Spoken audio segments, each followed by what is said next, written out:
एक ऐसी कौम जो कहते थे, हमसे ज्यादा ताकतवर कौन है? वो हंसते थे और कहते थे, कौन है जो हमें मार सके?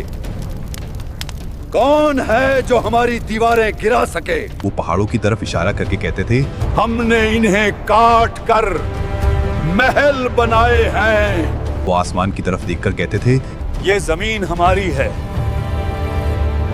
ये हवा हमारी है। उनके कदमों तले रेत कांपती थी। उनके बाजू में ऐसी ताकत थी कि कमजोर उनका नाम सुनकर झुक जाते थे। वो समझते थे कि ताकत ही खुदा है और गुरूर उनका सबसे बड़ा हथियार। लेकिन वो एक बात भूल गए थे। वो ये भूल गए थे कि जब अल्लाह पकड़ता है तो न ताकत काम आती है, न महल, न गुरूर।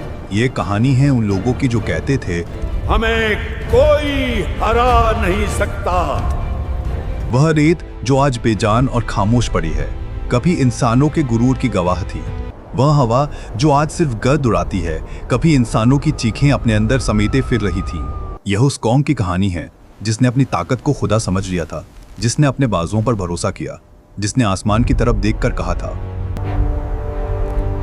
कौन है जो हमें रोक सके?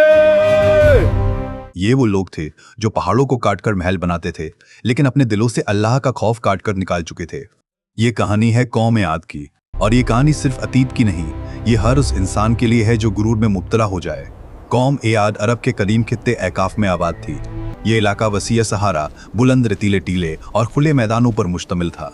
मगर इस बेरहम जमीन में भी कौम आद ने ऐसी शान और शौकत कायम की थी जो आसपास की तमाम कौमों के लिए खौफ और हैरत का बाइस थी। वो लोग गैर मामूली जिसामत के मालिक थे, कद में लंबे, जिस्म में ताकतवर और बाजुओं में ऐसी कुव्वत रखते थे जिस पर उन्हें हद से ज्यादा नाज था।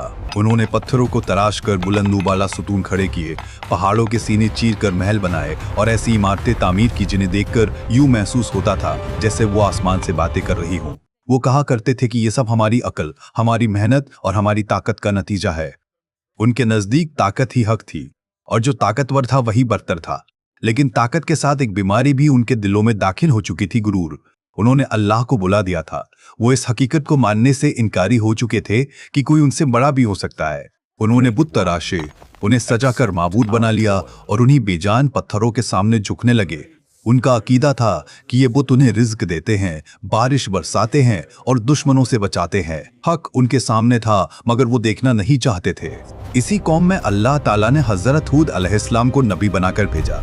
हजरत हूद अलैहिस्सलाम खुद कौम आद में से थे। उनकी जबान बोलते थे, उनके हालात को जानते थे और उनके मिजाज से वाकिफ थे। उन्होंने अपनी कौम को नरमी से समझाया, मोहब्बत से नसीहत की और अक्ल और दलील से बात की। उन्होंने कहा, ऐ मेरी कौम, सिर्फ एक अल्लाह की इबादत करो, ये सब ताकत उसी की अता है। हजरत हूद अलैहिस्सलाम का लहजा नरम था मगर पैगाम सख्त था। वो जानते थे कि ये कौम आसानी से नहीं मानेगी, मगर नबी का काम खबरदार करना होता है, जबरदस्ती करवाना नहीं। कौम आद के सरदारों ने हजरत हूद अलैहिस्सलाम की बात सुनकर कह लगाए। उन्होंने एक दूसरे की तरफ देखकर कहा, ये हमें डराने आया है।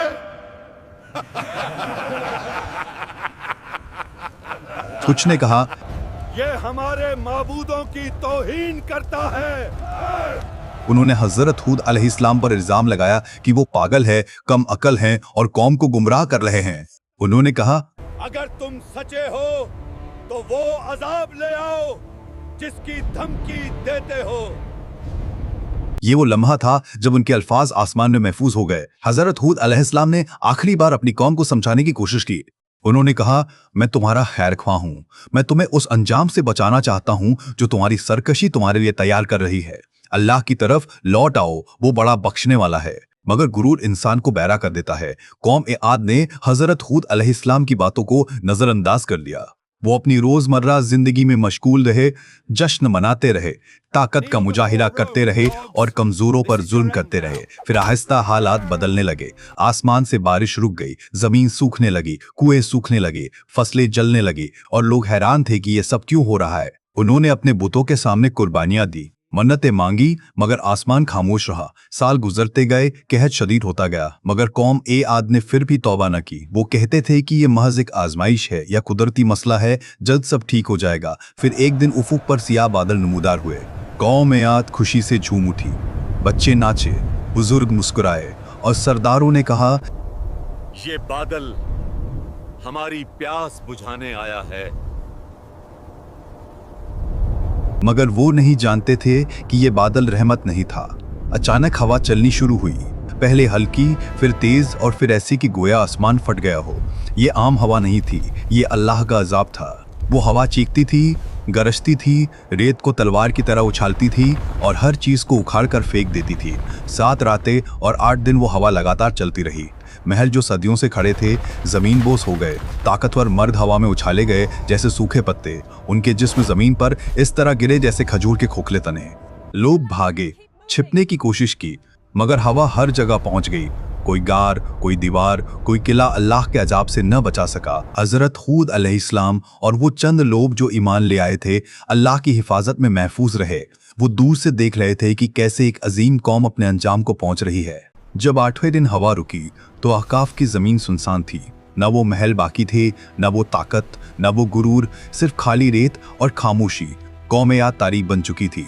ये कहानी हमें बताती है कि ताकत अगर अल्लाह की इताअत के बगैर हो तो वो अजाब बन जाती है। गुरूर इंसान को उस मकाम तक ले जाता है जहां वो नसीहत को दुश्मन और नबी को झूठा समझने लगता है। कौम आद का अंजाम सिर्फ एक किस्सा नहीं, ये एक आईना है। आज भी जब इंसान कहता है मैं सब कुछ कर सकता हूँ, जब वो अल्लाह को भूल जाता है तो तारीख उसे याद दिलाती है ताकत अल्लाह की अमानत है और अमानत में खयानत का अंजाम हमेशा तबाही होता है।